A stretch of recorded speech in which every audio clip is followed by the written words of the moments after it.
Bueno, Miguel Ángel, pues Como usted me diga.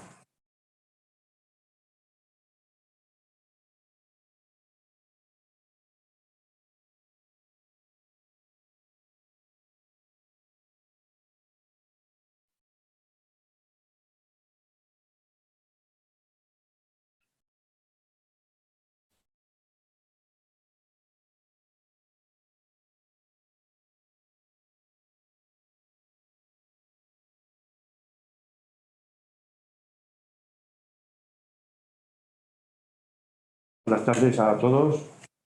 En primer lugar, quería agradecer la asistencia al presente acto, tanto de los presentes aquí en la sala como a los que nos siguen por streaming. Luego también agradecer al director técnico de la Confederación, Alejandro, que ha tenido un acto similar esta mañana a la Confederación, la asistencia al presente acto, y nos honra que un ingeniero de caminos tenga un puesto como el tuyo en un organismo donde el protagonista de los compañeros ha sido siempre muy tradicional. Y por último, quería dar las gracias a Nacho, siempre colaborador del colegio en todo lo que se le pide, ingeniero de caminos cultivado y preocupado. Esto me lo ha puesto Javier, Nacho. Muchas gracias, Javier. Por nuestro pasado de patrimonio. No quiero extenderme más, espero que disfrutéis de la charla de Nacho, que siempre hace cosas muy interesantes. Muchas gracias, Miguel Ángel. Bueno, repito el agradecimiento a todos los asistentes y también al colegio por invitarme a presentar a nuestro compañero Nacho en su charla. Y voy a hacer una breve introducción situándonos donde estamos. Hasta el siglo XIX no fue cuando la gestión del agua empezó a plantearse como algo necesario y prioritario para las preocupaciones del Estado. Desde el principio, los ingenieros de caminos allí estuvieron. Fue durante el siglo XX cuando la gestión del recurso tomó impulso con una intensa intervención del Estado centrada principalmente en la construcción de grandes presas y grandes obras hidráulicas. A partir de 1926 se crearon las confederaciones sindicales hidrográficas, germen de las actuales confederaciones hidrográficas, y un 22 de junio de 1927 se creó por Real Decreto la Confederación Sindical Hidrográfica del Duero. Han sido 95 años de constantes cambios en la gestión del agua, siempre ligada a la unidad de gestión de la cuenca hidrográfica, un principio que después incorporó la Ley de Aguas de 1985, pero que ya se aplicaba con anterioridad a incluso la llegada de la época constitucional. Los organismos de cuenca han tenido diferentes funciones a lo largo de su historia, y con esa Ley de Aguas del 85, incorporando a su estructura las comisarías de aguas creadas en el 59 y también la planificación hidrológica como una de sus nuevas funciones, se tomó un impulso a su adaptación. A finales de los 90, con la creación del Ministerio de Medio Ambiente y de las sociedades estatales de agua, el papel inversor que caracterizó a los organismos de cuenca durante todo el siglo se terminó de diluir casi por completo. Otro de los cambios principales, por no decir el capital, que han sufrido los organismos de cuenca atiende a la transposición de la Directiva Marco de Aguas, que introdujo unas pautas de actuación centradas básicamente en la protección de aguas con el objetivo medioambiental por delante. Esta directiva transformó los organismos de cuenca tanto en su estructura, funciones, objetivos y metodologías.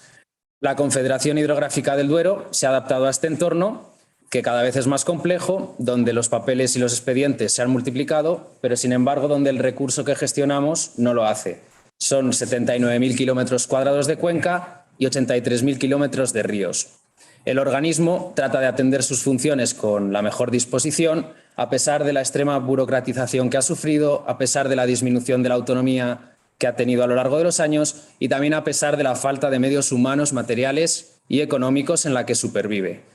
Entre estas funciones se encuentra actualmente la explotación, el proyecto y la construcción de obras hidráulicas, aquellas que hemos heredado y también aquellas nuevas que la planificación hidrológica contempla. Y todo eso lo hace a través de la dirección técnica, que como no puede ser, pues ahí es donde un poco nos vamos a centrar hoy. Es verdad que nuestros compañeros desarrollan su labor en todos los ámbitos de actuación del organismo, pero como digo, el papel de los ingenieros de caminos, canales y puertos, pues seguramente con mayor vocación se desarrolla en esta unidad, en la dirección técnica. En las décadas precedentes, esto se hacía con el objetivo claro de mejorar la capacidad de regulación y de transporte de agua, unas actuaciones que consiguieron un mejor aprovechamiento de los recursos hídricos de la cuenca, supusieron un antes y un después para el desarrollo energético y agrícola de la región, y tampoco podemos olvidar la fundamental garantía para el abastecimiento humano que todas estas infraestructuras supusieron. En la actualidad, los ingenieros de caminos, canales y puertos y el resto de personal de la dirección técnica mantienen y conservan las infraestructuras ya existentes y, como digo, trabajan por completar aquellas que faltan. En concreto, en la dirección técnica de la Confederación trabajamos 12 ingenieros de caminos que, junto con ingenieros de otras especialidades, técnicos y personal con diversa cualificación, gestionamos 28 presas y embalses de titularidad estatal, 17 balsas, más de 1.950 kilómetros de canales en zonas regables del Estado, y con todo esto gestionamos y garantizamos el abastecimiento a más de 1,5 millones de habitantes y el regadío de más de 320.000 hectáreas.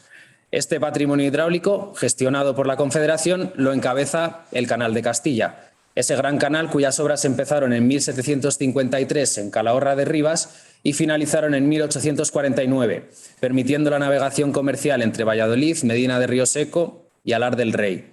Se trata de una obra hidráulica que, además de servir de vía de comunicación, originó un cambio notable en el desarrollo industrial de su zona de influencia, propiciando el nacimiento de múltiples molinos harineros, batanes, fábricas de papel, etc. La llegada del ferrocarril, que al principio fue complementaria e impulsora de esta labor, terminó por arruinar la navegación en el canal, y con la vuelta a manos del Estado en 1919, este supo adaptarse para regar los campos de Castilla, abastecer a unas 400.000 personas y convertirse también en un bien de interés cultural. Con el fin de alimentar este canal para su transformación en canal de riego, tuvimos aquellas primeras presas, bautizadas como del Infante Jaime y del Príncipe Alfonso, cuyas obras se autorizaron en 1914, entrando el de Cervera-Ruesga en explotación en 1923 y el de Campo Redondo en 1930. Casi un siglo después, en diciembre de 2020, concluyeron las laboriosas obras de la presa de Castrovido, actualmente en fase de puesta en carga y que ya ha conseguido minimizar los efectos de las avenidas en los pueblos ribereños de la Arlanza que tanto las han sufrido. Podemos hablar en todo este siglo de personas, pues se han ejecutado grandes obras de nuestra ingeniería, donde ingenieros tan ilustres como Rafael López, Enrique Jiménez, Ramón Pérez Cecilia o nuestro compañero Nacho Díaz Caneja han aportado sus conocimientos, su experiencia y esfuerzo para permitirnos disfrutar de unas obras de regulación y de transporte que ahora más que nunca son clave para la cuenca. Su trabajo, que casi siempre ha sido anónimo, hoy nos proporciona riqueza y prosperidad. También podemos hablar de números, desde la espectacular bóveda de 101 metros de altura de la Gran Presa de Riaño hasta los 517 metros de la Coronación de Santa Teresa, pasando por los 2.420.000 metros cúbicos de materiales sueltos de la presa de Uzquiza. 28 presas que permiten almacenar hasta 2.778 hectómetros cúbicos del valioso recurso para la atención de nuestras demandas. Este recurso es el que discurre después por nuestros ríos y canales para alimentar zonas regables del Estado tan variopintas como el canal del Pisuerga, la zona de Villoria, pasando por Toro Zamora, los páramos o hasta las recientes y nuevas hectáreas de la Armuña o de Payuelos. Y el magnífico trabajo desarrollado por los ingenieros de caminos de explotación, unido al de sus equipos de personal funcionario y laboral, de oficina y de campo, empresas y en canales, permite cada año gestionar los episodios de avenidas y cada campaña de riego suministrar y repartir el agua entre sus usuarios, así como atender a estas delicadas infraestructuras en sus necesidades de conservación, mantenimiento y explotación. En concreto, nuestras presas tienen una edad media de 53 años y, como nuestro personal dedicado a ellas conoce, cada una de ellas muestra sus particularidades y sus características propias. Son estructuras vivas, cada una de ellas. La inversión que la Confederación realiza en estas 28 ha ido en aumento en los últimos años y así va a tener que continuar siendo en los próximos. Por otra parte, la Confederación, en colaboración con el Ministerio para la Transición Ecológica y el Reto Demográfico, está inmersa en la aplicación y cumplimiento de las normas técnicas de seguridad de presas y embalses, aprobadas en abril del año pasado, teniendo previsto en los próximos meses la realización de las oportunas revisiones de seguridad, la implantación de planes de emergencia que aún no están implantados, la actualización de normas de explotación, etc. Actualmente también podemos destacar la inversión que se está llevando a cabo en la presa de Villameca, con la ejecución de un nuevo desagüe de fondo y la rehabilitación del existente. El desarrollo en materia de regulación artificial, con todo esto en la cuenca, sigue siendo modesto. La regulación natural alcanzaría el 6% sin estas obras y con ellas alcanza el 31%. Es decir, que todavía en determinadas zonas de la cuenca seguimos sufriendo insuficiencia de recursos hídricos regulados y falta de garantía para satisfacer las demandas. Es el caso de los sistemas Órbigo, Carrión o Cega-Eresma-Daja. Además, la disminución de precipitaciones y el aumento de las temperaturas medias y evapotranspiraciones reales que el cambio climático nos va a traer provocará que la adaptación sea más necesaria que nunca. Dentro de las medidas planteadas por la planificación hidrológica, actualmente los ingenieros y técnicos de proyectos y obras de la Confederación trabajan en el aumento de la regulación en 2 sistemas, con las presas de regulación lateral de la Real y los Morales en el Órbigo y con las presas de las Cuezas en el sistema Carrión, actuaciones presupuestadas actualmente en 63 y 122 millones de euros. Por otra parte, y en relación con los canales, además de los trabajos rutinarios de mantenimiento y conservación que nuestro personal lleva a cabo, este año nuestro Ministerio licitará unos trabajos de conservación extraordinarios valorados en 11 millones de euros, que se unen a las obras que actualmente se están llevando a cabo en el Canal de Castilla con la rehabilitación de la dársena de Valladolid y también la ejecución de un nuevo desagüe de seguridad. Como es de suponer, todas esas actuaciones van enfocadas a conseguir una mayor eficiencia en el transporte del agua. Pero esto no es todo. La Confederación ha participado siempre en la inversión en infraestructuras hidráulicas que mayor esfuerzo han requerido a lo largo de los años. Primero con el abastecimiento, después con el saneamiento y ahora con la depuración. La ejecución de EDARES en las décadas anteriores ha resuelto la depuración de municipios como Zamora, Salamanca, Venta de Baños o Cuéllar y se centra ahora ya en municipios más pequeños o medianos como pueden ser Astudillo, San Cristóbal de Entreviñas o Aillón, así también como los municipios del entorno del embalse de Castrovido. Son 21 millones de euros de inversión previstos para este año y los próximos. Además, también se han ejecutado en los últimos años importantes actuaciones ambientales, tales como tramos de la Senda del Duero, diferentes plantaciones y tratamientos silvícolas a lo largo y ancho de la cuenca, permeabilización de canales para la fauna o corrección de tendidos de alta tensión. En los próximos meses se seguirán proyectando actuaciones de integración medioambiental en el entorno de nuestros embalses y canales. Y por otra parte, con el objetivo de contribuir al cumplimiento del Plan Nacional Integrado de Energía y Clima, que prevé alcanzar un 74% de generación eléctrica renovable para 2030, la Dirección Técnica de la Confederación está en fase de implantación de varias instalaciones fotovoltaicas y de otro tipo de energías renovables en estaciones elevadoras de zonas regables, también ejecutando diversas actuaciones de eficiencia energética en edificios de poblados de presas y de otros, o también impulsando y colaborando con el IDAE para la construcción de la central hidroeléctrica de pie de presa de Irueña. Estamos en un momento clave en el que en el sector del agua la mayor disponibilidad presupuestaria va a financiarse con cargo a los fondos Next Generation y va a ir destinada a la digitalización.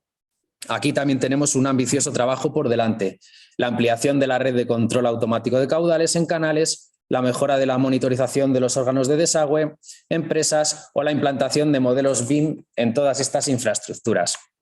Como veis, son 95 años de historia en los que la Confederación ha estado siempre y ha sido un entorno complejo, con múltiples facetas y donde la gestión de estas infraestructuras hidráulicas fue el núcleo de actividad y de actuación del organismo. Sin embargo, durante los últimos años es cierto que la situación de este organismo de cuenca y de los demás en relación con su dotación de medios humanos, económicos y de autonomía para la gestión está lastrando seriamente su funcionamiento. Nuestra Confederación genera actividad, empleo y vida en la España vaciada. Y esto es sin duda lo mejor que una administración puede hacer dentro de las políticas para el conocido como reto demográfico. Este papel tiene que ser potenciado en el futuro, un futuro marcado por la adaptación al cambio climático, la transición digital y el impulso de las energías renovables. Un futuro donde el papel de los ingenieros de caminos, canales y puertos en el desarrollo de todo lo comentado será decisivo, como lo ha sido hasta ahora. Hoy vamos a conocer desde dentro lo que implica esa dedicación a los proyectos y obras, pero también a la explotación de las infraestructuras hidráulicas del Estado en la cuenca. Y lo vamos a hacer de la mano de nuestro compañero Nacho, ingeniero de caminos, canales y puertos que ingresó al organismo de Cuenca en 1974 y que desempeñó allí sus funciones en diversas áreas de la misma durante 40 años. Se dice pronto 40 años, ¿eh? Os invito a escucharle ahora mismo con atención porque seguro que todos tenemos mucho que aprender de lo que él nos cuente. En definitiva, y para concluir, nos encontramos ante un pasado que fue brillante y un presente y futuro alentadores, donde los retos del organismo de Cuenca se van ampliando, los objetivos se van complicando, pero con la vocación, el desempeño y la dedicación de todos sus trabajadores, incluyendo ahí a los ingenieros de caminos, pues tenemos la mejor materia prima para poder alcanzarlos. Muchas gracias.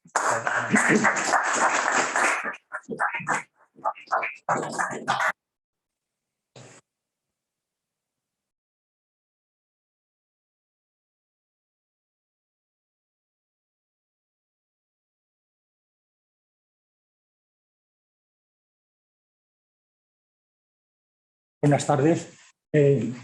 Bueno, en primer lugar, gracias por venir a escuchar esta charla que voy a dar, aunque el título es de 5 años de la Confederación de la Ribera del Duero, el 90% voy a dedicarlo a vicisitudes que se han producido en la construcción y en la explotación de presas, viendo que últimamente no tienen demasiada buena prensa y son bastante cuestionadas, hasta se les llama por otro nombre. Yo he estado viendo en internet hace un par de meses, salió una noticia que he visto de dónde procede, en la que se dice: sin embargo, muchas de estas construcciones ya sobrepasaron su tiempo de vida útil, las presas antiguas son una amenaza emergente, las estructuras que se levantaron para almacenar agua ya están obsoletas, las presas representan un peligro, ya alcanzaron e incluso rebasaron su tiempo de vida útil, fueron diseñados para que duraran un tiempo determinado. Estas construcciones se vuelven cada vez más ineficaces, incapaces de cumplir con los objetivos por el que fueron diseñados. Dice, cuando la antigüedad toca la cota de los 50 años, las estructuras de hormigón de los embalses empiezan a sufrir mayores y más frecuentes fracturas. Esto es objetivamente y absolutamente falso. Esto sería así si la presa de Cervera, cuando se acabó el año 23, se hubiese dejado allí al lado de Ruesga y no hubiese vuelto nadie por ahí a verla. En todas las presas se han hecho muchas actuaciones y en la mayoría, vamos, prácticamente todas, son más seguras que cuando se construyeron. Comparando con presas de otros titulares, las presas de la Confederación del Duero, las que explota la Confederación del Duero, están bastante bien, equiparables a las de Iberdrola, que están también realmente bien. Las de la Junta de Castilla y León no las conozco, supongo que estarán bien, y las que están realmente mal son algunas que son de ayuntamientos o de particulares. Más concretamente, la del abastecimiento de Riaza, que es una presa de materiales sueltos con pantalla, está absolutamente abandonada, solo sirve para dar agua al abastecimiento de Riaza. Esta primera página, lo que hay en el medio es un escudo de la Confederación primitiva que tiene su historia, porque esto fue la contraportada de la memoria de 1974 y es un escudo que había, y no sé si seguirá existiendo, en azulejos en el vivero forestal de Carrión de los Condes. O sea, esa cuadrícula que veis son los azulejos. No sé si estará, vamos, no sé si existe el vivero de Carrión de los Condes y si el edificio donde está el escudo sigue existiendo. Ahí sigue. Pues me alegro de que siga. Bueno, el hecho de que se crease la Confederación Hidrográfica del Duero, aunque se creó el año 27, como desde 1909 se había creado la jefatura del Canal de Castilla y la canalización del Manzanares, digamos que tuvo un tiempo de rodaje que se completó con la reversión al estado del Canal de Castilla en 1919. Esta foto es de la primera piedra de las presas de Cervera y Campo Redondo el 25 de septiembre de 1914. El acto fue en Cervera porque Campo Redondo no tenía camino para acceder a la presa. Está recogido con mucha amplitud en la revista Obras Públicas esta noticia. Bueno, ya paso a la revista Dueros y Cuenca. La revista Dueros y Cuenca fue una revista que se editó el año 29, 30 y 31. Son en total del orden de 1.250 páginas. Era mensual, tenía mucha publicidad y aparte de hablar de las obras de la Confederación, hablan mucho de de aplicaciones forestales, agronómicas, enfermedades de la remolacha, de la patata, obras de concesionarios, obras de Saltos del Duero. O sea, es una obra es muy interesante. Yo, por ejemplo, me he encontrado el otro día leyendo uno de los últimos números, datos de la construcción de Cuerda del Pozo que son muy interesantes. Este es del primer número de la comisión organizadora de la Confederación de la Sierra del Duero, y este que está aquí es Eduardo Fungairiño, que es el primer director de la Confederación y que anteriormente había estado en el Canal de Castilla. Este es un ejemplo de la portada del segundo número. El primer número no tiene portada. Están encuadernados y están muy bien escaneados por un OCR. Yo creo que es una publicación que merecería estar en la Biblioteca Digital de Castilla y León, como hay otras muchas publicaciones. Yo ahí en la Biblioteca Digital me he encontrado una memoria de la Confederación que yo no conocía. Tenía mucha publicidad, por ejemplo, esta es un ejemplo de publicidad, y curiosamente cada página de publicidad tiene un tampón y una póliza. Debe ser para justificar que se cobraba lo que correspondiese al anuncio. Pero tiene mucha publicidad de maquinaria, de obras públicas, de agricultura, cementos. Esto, por ejemplo, la explotación agrícola de Ventosilla es una explotación que todavía existe, que donde está la bodega de Prado Reyes, una finca enorme con muchas hectáreas de viñedo. Esta es una foto también de la revista de la Asamblea, del número correspondiente a mayo del 29, y es de una asamblea celebrada por la que se ve en el Salón de Plenos del Ayuntamiento de Valladolid.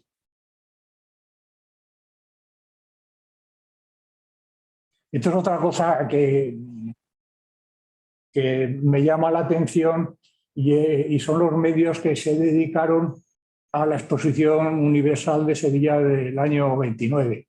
Este es el stand de la Confederación, aunque había un edificio dedicado a las confederaciones.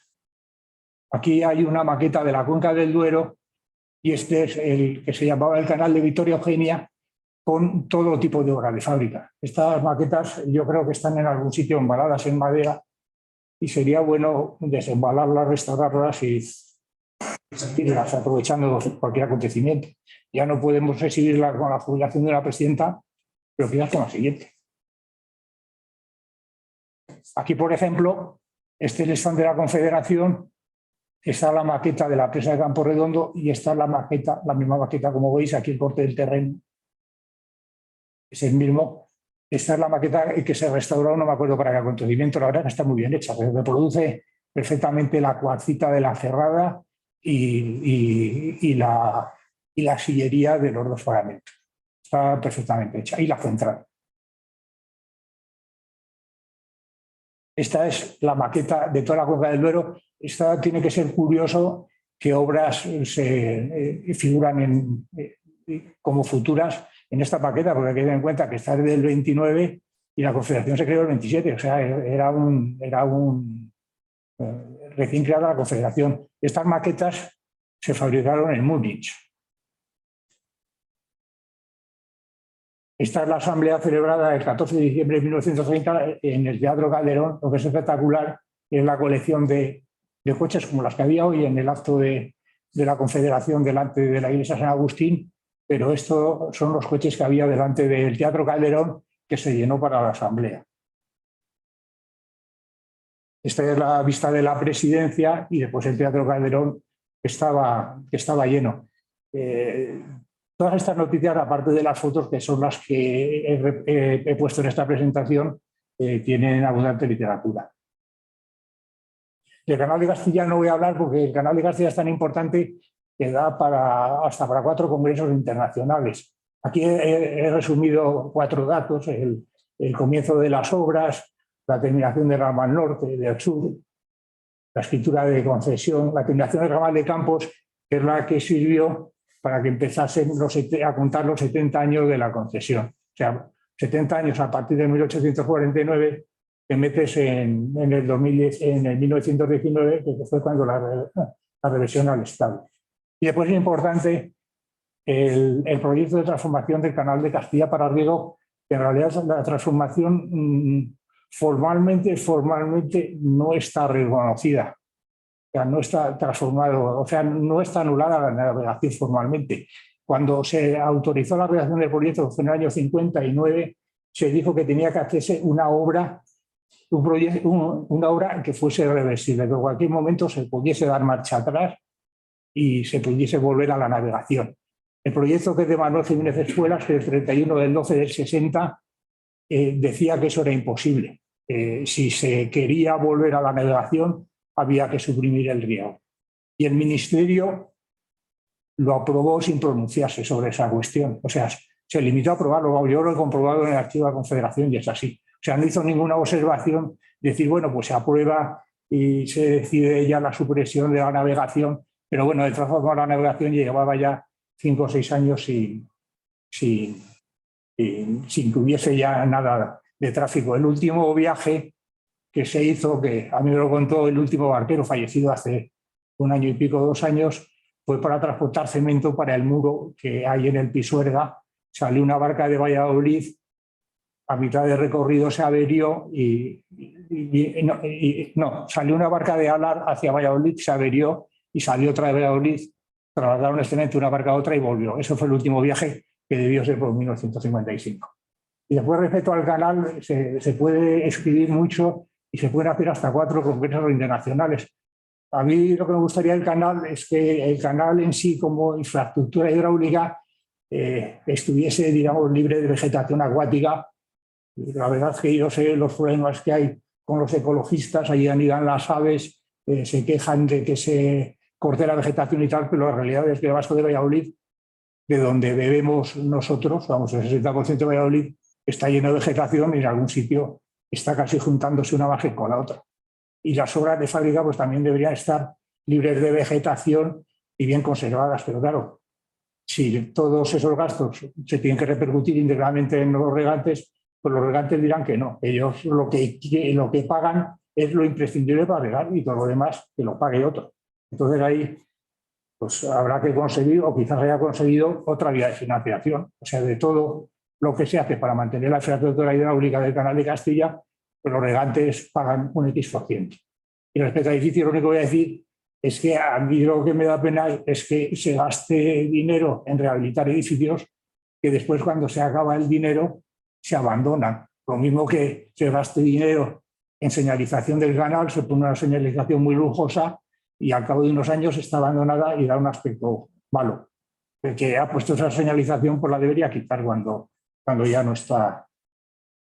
Ya no está bien, pero vamos, me imagino que en el 4º congreso se llegará a algunas conclusiones y después habrá el 5º congreso del 2032, el 6º congreso del 2042, y así llegaremos vamos, sobrepasaremos el famoso 2030. Bueno, sobrepasaremos o sobrepasarán. He encontrado esto por casualidad en una web que se llama El Canal de Castilla en blanco y negro. Es una visita de este Alexander, nosotros Liddy y Mackenzie, que es un militar norteamericano que visitó las obras del Canal de Castilla aquí al final, en 1834, en que se terminó en 1835, o sea, se estaba acabando. Pero es un poco demoledor, porque lo que escribió fue... Este libro, el original en inglés, está disponible en Internet. Después de montar durante un rato a lo largo del canal, llegué a un punto en el que un gran número de presos estaban excavando la ribera del Pisuerga. El trabajo se estaba realizando de la mejor manera, haciendo este gran esfuerzo para asegurar su firmeza y durabilidad. El Estado tenía que proporcionar 2.000 presos a la compañía del canal y establecía que cuando muriesen más de X% les tenía que reponer. Los pobres hombres empleados aquí están vestidos con andrajos y en una gran miseria. Algunos se encargaban de preparar la comida en grandes ollas y otros de la imprescindible labor de afeitar a los demás. En algunos lugares hay cuevas y oquedades excavadas en las laderas próximas al canal para refugio del sol y la lluvia en sus horas de asueto.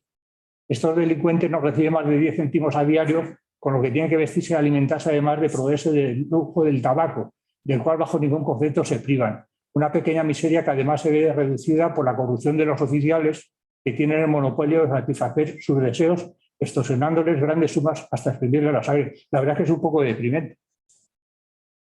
Pero claro, eran presos condenados a trabajos forzados. Y entonces la vida en el campo era muy dura y la vida de un preso pues era todavía muy dura. En Dueñas en el expediente de Blinde hay un terreno aislado a la orilla del río Pisuerga. Yo cuando llego al canal pregunté que por qué había aquel terreno y me dijeron que era el cementerio de los presos. Aquí voy a hablar de una obra que poca gente sabrá que ha hecho la Confederación, que era la ampliación del trazamiento de todo lo demás hablaré de presas. Es que el Ergueva se desvió del centro de Valladolid en el año 1913. Y tenía dos tramos, uno con capacidad 18 y otro 24 metros cúbicos segundo. En el año 42 el ayuntamiento solicitó al ministerio primero que se cubriese el Ergueva. El ministerio hizo un informe diciendo que no era posible, y sino que se ampliase. Entonces el proyecto es del año 47 y se pasó de una capacidad de 18 y 24 a 72 metros cúbicos segundo. La obra se ejecutó entre julio del 61 y diciembre del 63, con una aportación del Estado y del Ayuntamiento. Y después, posteriormente, en el año 74, hay un anteproyecto para desviarlo por la mediana de lo que iba a ser la VA20, la que pasa por delante de Michelín. Sería cuestión de ampliar la mediana, mirar por ahí el Ergueva, pero ya dimensionado para un caudal de 100 metros cúbicos segundo, 125. Entonces no estaba muy definida el trazado de ese vial y se hizo un segundo anteproyecto desviándolo por detrás del cementerio, con la idea de meter 100 metros cúbicos segundo y dejar el río Ergueva seco. Las secciones eran estas, había 400 metros de sección rectangular con un tramo, con una sección central trapecial, y después estas secciones trapeciales compuestas de varios tramos. Estos datos son de la liquidación. Este es el aspecto del Ergueva tal y como estaba entonces. Esta es una foto del Archivo Municipal de Valladolid. El tramo de sección trapecial, el tramo casi horizontal, y los muros que tenían 2 metros y pico de altura. Y aquí se ve esta calle sin ninguna protección y los niños subiendo y bajando un muro de 2 metros y pico de altura. Esta es otra vista de ese tramo y esta es una vista actual de cómo está ese tramo. Por los años 90 el ayuntamiento hizo una obra en plan de hacer un encauzamiento, digamos, más urbano, con vegetación, ampliando las calles laterales, reduciendo la sección del canal, de la sección revestida. Y esta es la vista actual de la sección final, que es un tramo trapecial. En la presentación de este libro en el que participé, hablando del río Ergueva, el que lo presentó dijo, fue en donde ha sido esta mañana el acto, el que lo presentó, que es un arqueólogo, dice Díaz Pareja que el Ergueva puede inundar Valladolid, y a la salida Manuel Sarabia, el vicealcalde, no sé si me llamo maricón en plan cariñoso, porque es un poco maricón. ¿Por qué dices que el río Ergueva puede inundar Valladolid? Dicho, no, yo no he dicho que el río Ergueva puede inundar Valladolid, yo digo que el río Ergueva va a inundar Valladolid. Eso te lo aseguro totalmente, porque si se reproducen las condiciones de la riada de 1636, muy lejana, se inundó todo Valladolid. La de 1788, muy lejana, se inundó todo Valladolid. La de 1924 se inundó toda la zona de la Antigua. Se desbordó aguas abajo del puente del ferrocarril, y entonces, para evitar que se inundase aguas abajo del puente ferrocarril, lo que para con las obras hidráulicas hicieron un malecón, y vino la de enero-febrero del 36. Ese malecón evitó que se inundase por ahí, el río remanso, se puso en carga el puente ferrocarril, el agua corrió aguas arriba del ferrocarril, cruzó por donde está la placa circular y vino por el antiguo trazado del río Ergueva, por la calle 2 de Mayo, y se inundó toda la zona de la Confederación, la Casa de Cervantes, vamos, eso ya es el año 36. Y el año 78 estuvo a punto de producir otra desgracia, pero era porque le cogió con las dos compuertas que hay al final del riego bajadas. Entonces, a ver que venía una riada, unos trabajadores que estaban trabajando en el polideportivo de La Rondilla levantaron una a huevo y ya llegaron las autoridades y no consiguieron levantar otra. No, pues empezó el alcalde y el tal, y el cual, y el gobernador civil y tal. Entonces ya llamaron a los zapadores y las intentaron volar. Se puede contar como un chiste con la circunstancia de que el teniente que accionó el detonador recibió un trozo de piedra en la cabeza de ese pequeño porque no dice que tuviese una herida grave, pero lo único que hicieron fue deformarlas y ya no hubo forma de moverlas. Eso estoy hablando del año 78. O sea que, y evidentemente que si ahora en el riego se presenta un caudal de 60 metros cúbicos segundo, como el que se presentó en el año 1994, vamos, que se inunda Valladolid, seguro, y la inundación de una ciudad como la que tenemos ahora supone que se inunden los centros de transformación, los equipos de presión, los sistemas de achique, o sea que deja de funcionar absolutamente todo. De eso no somos conscientes.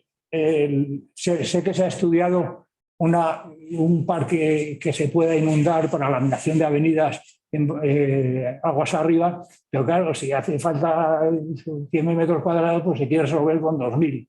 Y claro, con el agua no se puede decir, hago este parque que se inunde y que lamine la avenida y la lamina porque lo digo yo. Las avenidas de Riva son muy largas, vamos, tiene mucho volumen y por lo tanto para laminarlas hace falta mucho volumen.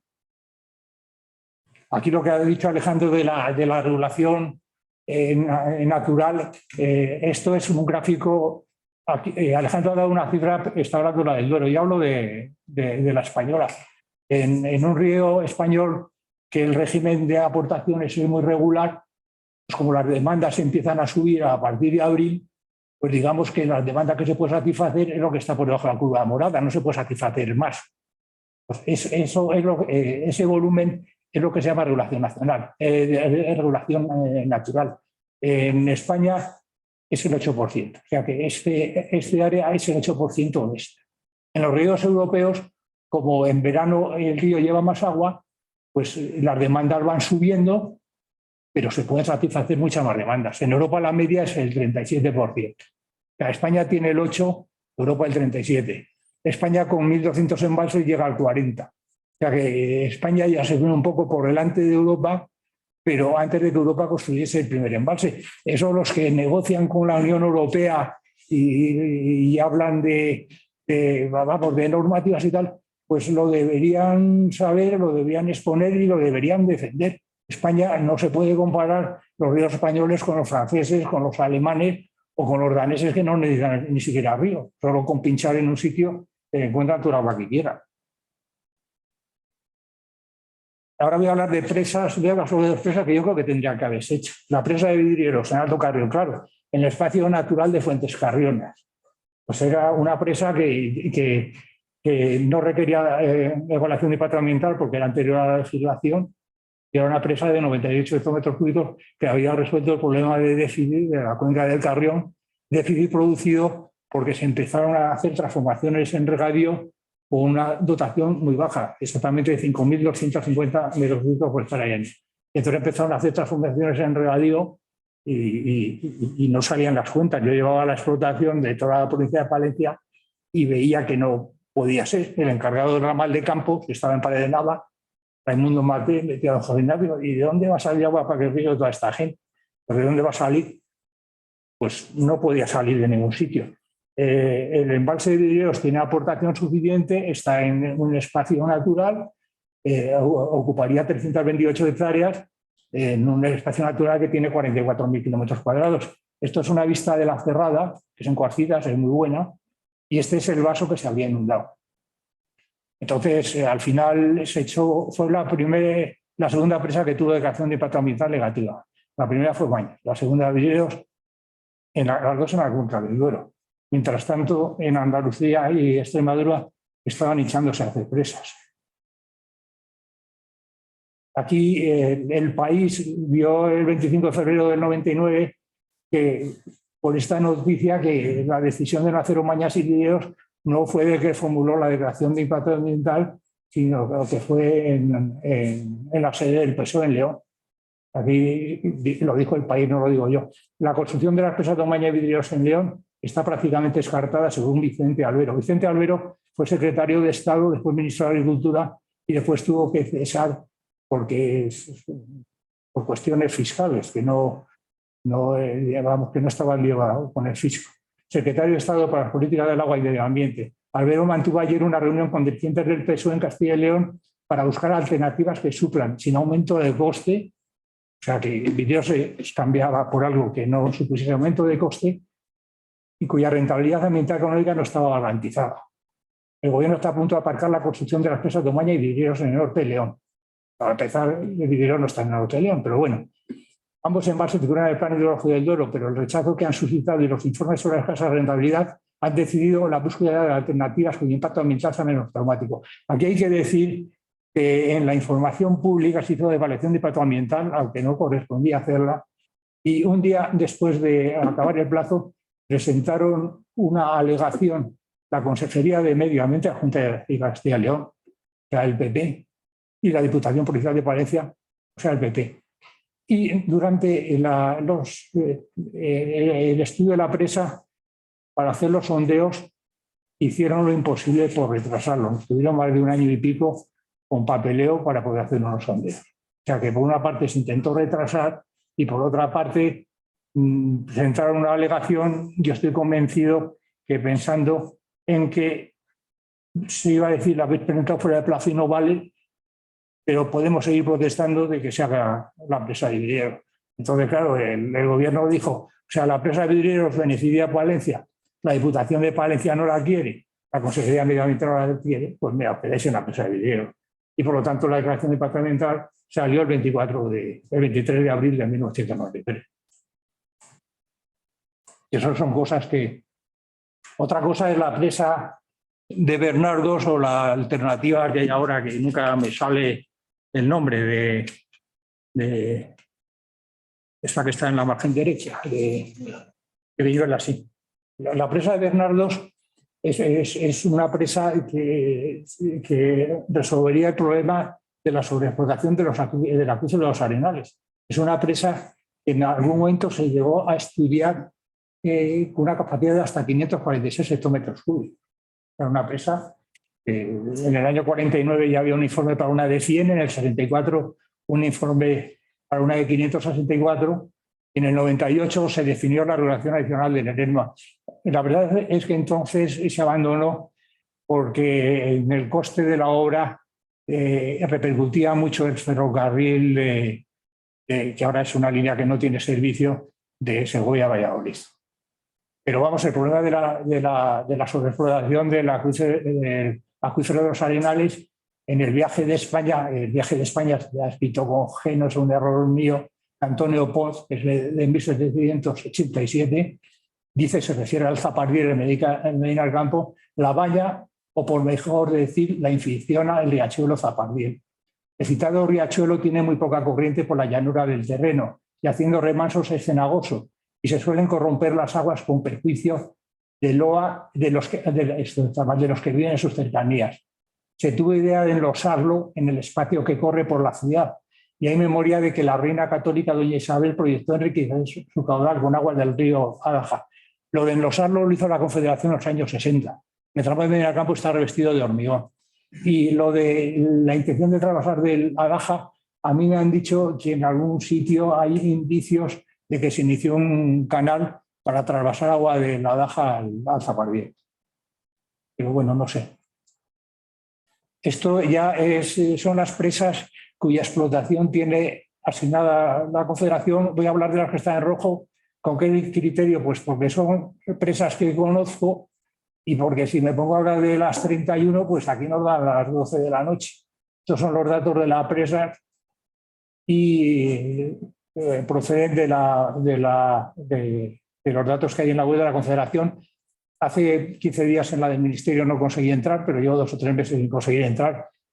Debe ser que soy torpe. Son 31 y aquí hay 2 cosas atípicas. La presa del Tejo que hizo la Confederación aunque no se entregó formalmente, pero se entregó, de hecho, al Ayuntamiento del Espinar, la presa del Tejo la hizo la Confederación, pero no hay acta de entrega, vamos, estoy totalmente seguro. El libro de la presa está en mi antiguo despacho. Y después la presa de Benamarías, que es una presa de materiales sueltos, que es una presa que hizo el Instituto Nacional de Colonización sin concesión y se encontró ahí hecha sin alivadero ni nada. Y entonces la cogió la Confederación, se hizo cargo de ella, le puso un alivadero, hizo un proyecto, hizo un drenaje y tal. Y entonces aquí las tengo ordenadas por orden de antigüedad y aquí vemos que las más antiguas son las de Cervera de Campo Redondo, que se iniciaron en el año 1914. La de Cervera es una presa pequeña, la de Campo Redondo para entonces era un presón en una zona con unas comunicaciones difíciles. A partir de ahora no voy a citar autores del proyecto y personas que han intervenido porque sería mucho repetir. Pero bueno, aquí, ya para dar propaganda a la familia, de las 31 presas, 7 las proyectó mi padre. No lo he citado en la lista de ingenieros de la Confederación. Pero bueno, 7 presas, pero eso ya es irreversible en el sentido de que no habrá ningún ingeniero que pueda proyectar 7 presas en la Confederación. Rafael López había merecido haber hecho más presas, hizo Riaño, hizo Jolines, que el Pontón Alto y las Cogotas, y proyectó otras varias, Bebedino, Torío, Casares y tal. Podía haber hecho muchas más presas. Él con mucha coña me decía, Nacho, yo con Rafael he tenido mucha amistad porque ha sido profesor mío de la escuela, entre otras cosas, y he hecho proyectos con él. Dice, Nacho, soy un gran experto en presas, la única que tengo no está terminada. Dice, empresas bóvedas. Dice, ya ves, el gran experto en empresas, ¿para qué vale? Esto es el proyecto de la presa de Cervera, que es la primera que voy a hablar, que es el proyecto de 1907. Y la curiosidad de esta presa es primero que el aliviadero va por la margen izquierda, se construyó por la derecha, y después este proyecto no está en la Confederación. Bueno, ahora puede ser que esté. Este proyecto apareció en un paquete que entregó el Ministerio de Fomento al Archivo Central de la Administración. Y un amigo que está escribiendo sobre la construcción de estas presas lo ha encontrado y me ha dado esta copia. Entonces, este proyecto, que hay un original en manuscrito, tenía un drenaje muy original, que eran a base de semicilindros de 2 metros de diámetro, de hormigón armado, adosados al paramento de aguas arriba de la presa, de solamente 7 centímetros de espesor y a partir de cierta cota de 9 centímetros de espesor. Y después de cada semicilindro salía una galería de 60 centímetros de anchura y 90 centímetros de altura. O sea, un drenaje casi perfecto.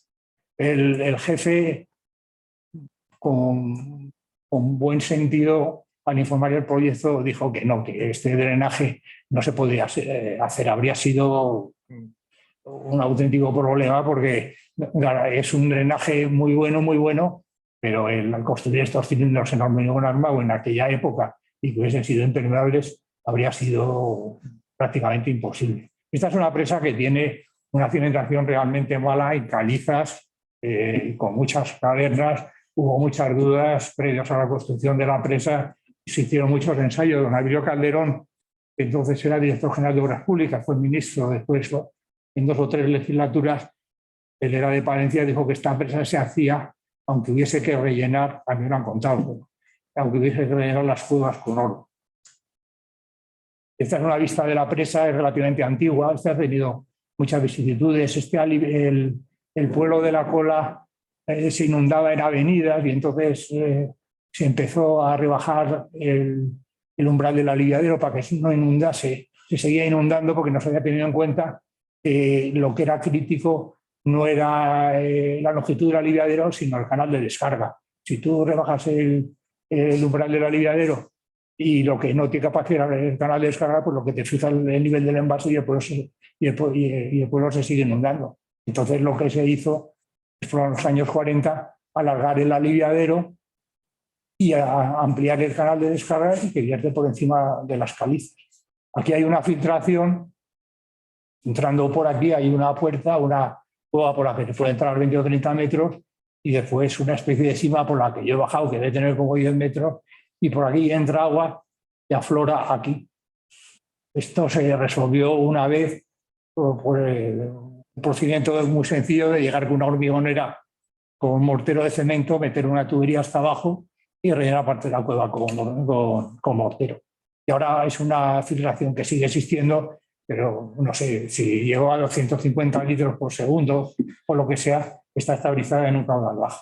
Pero vamos, esto es una zona de calizas, digamos, con muchas cuevas. Yo he recorrido el embalse vacío y por aquí hay muchas cuevas que todavía tienen aforadores de filtraciones de cuando se hizo la presa.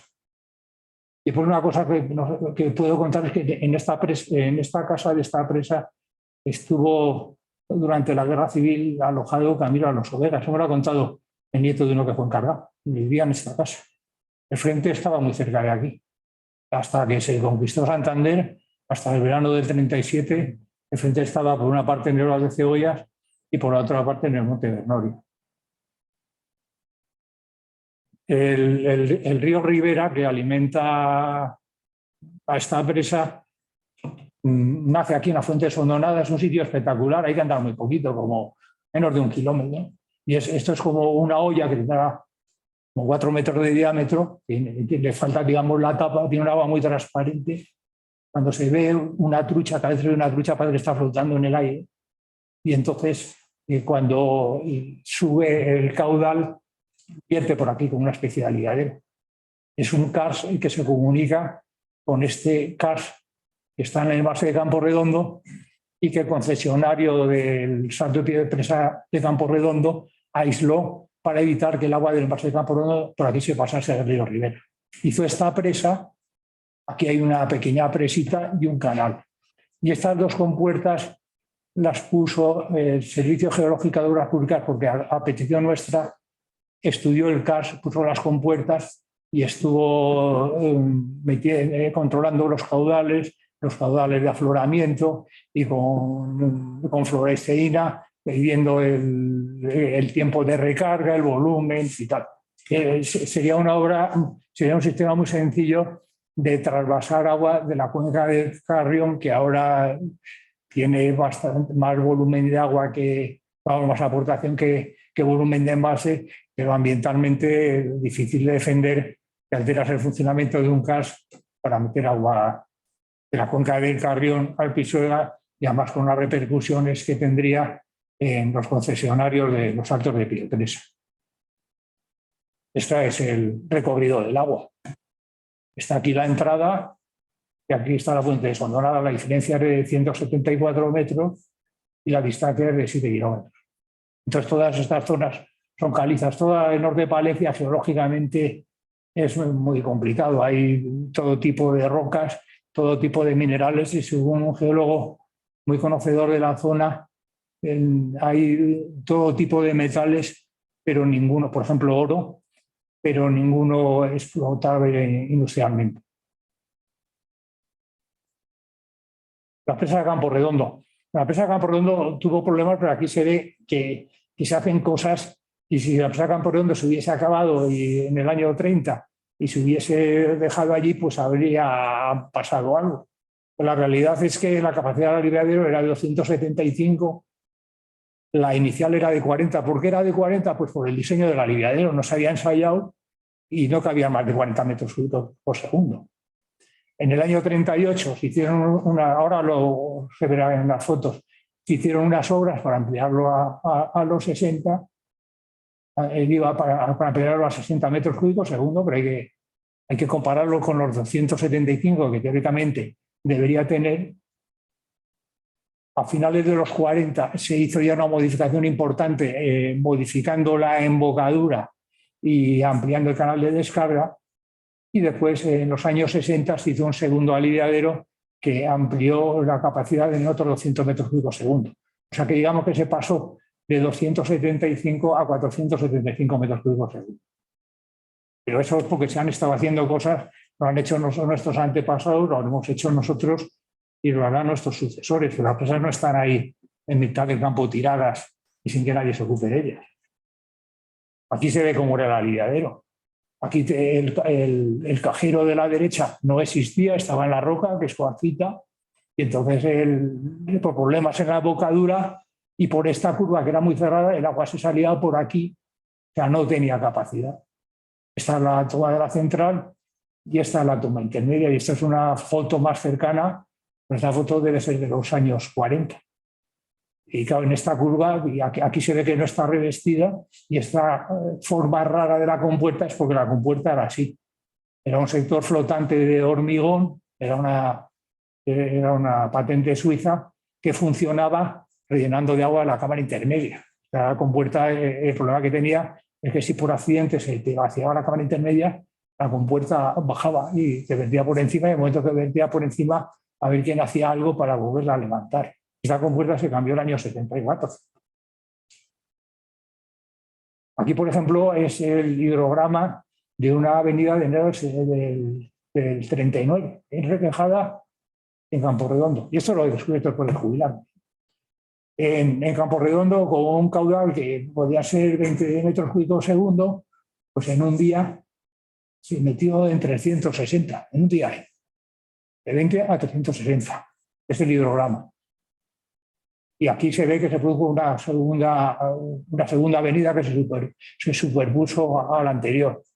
Y estos son los caudales vertidos que se llegaron a verter cerca de 100 metros cúbicos segundo, pues supongo que desbordándose el aliviadero y diciendo aquí sálvese quien pueda. Hubo un destacamento de zapadores allí destacado en la presa para volar algo. No se sabe qué, pero ahí estuvieron. Hay que recordar que entonces estábamos todavía en guerra civil. Y las precipitaciones, que son altas, pero no tan... 13 litros, 28, 33, 64, 40 y tantos, 45, pero vamos, días muy seguidos. Y este es el aliviadero que se hizo en los años 60, que vierte desde la cuarcita, pues 60 metros de altura sin ningún problema. Aquí hay que advertir que al concesionario, porque esto vierte aguas arriba de la central, se le ofreció la posibilidad de prolongarlo aguas abajo de la central si pagaba la diferencia y dijeron que no. La realidad es que ahora cuando se vierten caudales altos, la central, aunque tiene un recinto de hormigón, se inunda o se inundaba porque la galería de cables que comunica la central con la subestación es subterránea y por ahí debajo con la subversión entra el agua y se inunda. Con lo cual, cuando tienes una riada, tienes que soltar agua por el aliviadero, le dices ponte a turbinar a tope y dices pues ahora no puedo turbinar y tengo que parar la central. Esto, por ejemplo, la presa de Arlanzón, que es del año construida de 29 al 33. Pues esta presa, si hubiese seguido así, esta foto será del año 74. Esta es la reparación hecha a finales de los 80. O sea, está la presa antes y después. Claro, ¿cuándo empiezan los 100 años que parecen que es el periodo de vida de una presa? ¿Aquí o aquí? Pues aquí parece que del año 33 al 80 y tantos, pues como que le has concedido una prórroga de 50 años. Y este es el paramento de aguas arriba saneado, que tenía un efecto lucido bastante mal y empezaba a reparar con resina epoxi. Y este es tal y como quedó cuando se terminó la obra. Eso era un sistema complicado de explicar, varias capas de resina epoxi, pero al final es una resina epoxi elástica cubierta con una pintura de poliuretano para evitar los efectos de los rayos ultravioleta. Estos son las tomas intermedias en donde no había rejilla y optamos por poner una especie de jaulas colgadas de unas escarpias enormes de acero inoxidable con la idea de si algún día se querían quitar, pues sumergiendo un hombre raro, la encargan en una grúa y hasta arriba y la quitas. Una rejilla metida en una guía, pues si la intentas mover, pues no hay quien la mueva. El aliviadero Arlanzón pues también tuvo sus problemas. Este es el aliviadero primitivo. Esos colectores en riadas que se produjeron se cargaban, estaban mal dimensionados y vertía por aquí encima. O sea que lo que era crítico para la capacidad de aliviadero era esta embocadura. O sea, por aquí vertió. Este es el ensayo en modelo reducido en el Laboratorio Hidráulico de la Confederación, en la que se hizo este muro y este otro muro, que tiene en su explicación esta asimetría. Esto es una roca bastante buena, muy buena, sobre la que puede verter el agua sin problemas. Esta es una roca peor. Y entonces hicieron estos muretes que van girando para ir redirigiendo el agua hacia el canal de descarga, que también era insuficiente. Entonces, en Riadas, hasta que en los años 80 se demolió el aliviadero y se hizo uno nuevo, en riadas importantes estos muros se podían poner en carga y verter por encima y verter por aquí.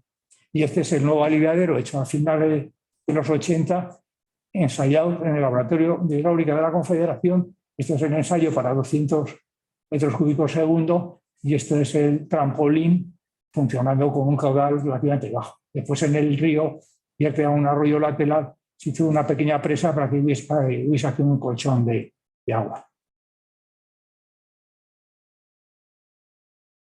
Esta es la presa de Erlanzón, la toma intermedia funcionando, es una válvula juego de buje. Solamente hay una porque solamente había una ahí. Y ponerte a duplicar pues es muy complicado, tampoco es imprescindible. Y esto es para hacer una idea del clima allí en Erlanzón, cómo se deteriora la presa, pero claro, a 1.100 metros de altura y orientada al norte, pues la verdad es que después de esto yo no me atrevía a mover la válvula y no la movimos hasta que se desheló. Esto, por ejemplo, es un penacho de hielo que se había montado detrás del latiguillo que movía la compuerta. Pero esto pasa lo mismo. Estas compuertas ya se modificaron por los años 40 y se han modificado a finales de los 80. Pues parece que habría que decir, bueno, pues le damos una prórroga de otros 50 años, otros 100 años al Lanzón, pero no la vamos a demoler. El Ministerio llegó un momento en dejarla fuera de servicio. Al entrar en servicio Uzquiza, a la zona está al lado de Uzquiza, a la zona 20 metros cúbicos, Uzquiza 75, dijeron, cuesta mucho repararla. Y ya llevamos al subdirector general y dijimos, aparte de la imagen para la Confederación, 20 metros cúbicos no se consiguen con tanta facilidad. Digo, ¿pero qué hacemos? Un agujero enorme y la abandonamos, la demolemos, ¿qué hacemos con ella? Y le convencimos a repararla. Esta es Cuerda del Pozo. Pues Cuerda del Pozo le pasa lo mismo en la misma época. Esta es Cuerda del Pozo como estaba y cómo se dejó a finales de los 80 o primeros de los 90. Después se cambiaron los desagües de fondo, las tomas intermedias. Esto es el aspecto del paramento aguas arriba, la viga pentagonal que tenía de cierre de los bloques. Estos defectos se trataron, se rellenaron, se arreglaron, pero lo que no se hizo es vaciar el embalse. O sea, por debajo de cierta cota estará parecido, quizás menos mal, porque no le hayan afectado las heladas. El otro día, leyendo la revista del Duero de su Cuenca, hablaban de la construcción de la presa de Cuerda del Pozo. Es curioso, el hormigón se colocaba con una relación de agua-cemento de 1. En Castrovío era de 0,4, menos de la mitad. Y el blondín era de 2 blondines de 1,5 metros de cúbico de hormigón. Los de Castrovío eran de 9 metros cúbicos de capacidad. Y aunque sé que la habéis inyectado recientemente, es el aspecto con el paramento reparado, pero seguro que dentro de 20 años habrá que volverlo a hacer. Porque esta presa tiene los bloques de mucha longitud, son 30 metros.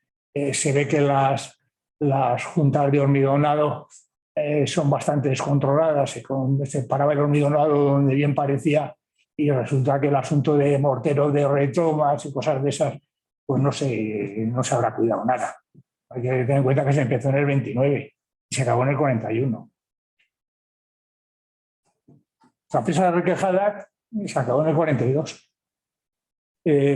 Esta presa, para el año en el que está construida, tiene el mejor hormigón, yo me atrevería a asegurar, de España.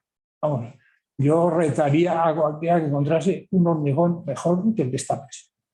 Esta presa tiene bloques, está impermeabilizada por pocillos rellenos de betún y en la entrada a